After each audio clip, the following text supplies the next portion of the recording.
আমাদের মাসিক পরামর্শ মিটিং হয়, উস্তাদজি কখন আসবেন, কোন বিষয়ে আলোচনা হবে, সমস্ত কিছু আপডেট জানানো হয়। সেজন্য আমরা হোয়াটসঅ্যাপ গ্রুপে জয়েন হয়ে যেতে পারি। আর উস্তাদজি যেই একটা ছোট্ট আমল দিচ্ছেন যে আমরা আসলে কোর্স করতে চাই, আমরা প্রত্যেকে শিখতে চাই, দেখা গেছে কার কাছ থেকে শিখবো।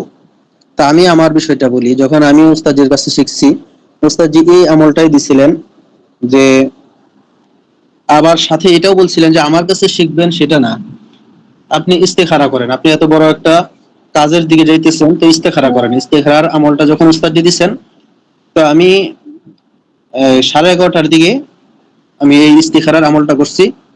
আর এটা আমার জীবনের ফার্স্ট ইস্তেখারা ছিল। তো যখন ইস্তেখারায় বসছি, বসার সাথে সাথে যখন আমলটা শুরু করছি, ইহদিনাস সিরাতাল মুস্তাকিম, তো কয়েকবার 3 থেকে 5 বার বলার সাথে সাথে আমার গালটা যেন গায়েবী ভাবে কে যেন ডান দিকে ঘুরাই দিচ্ছে।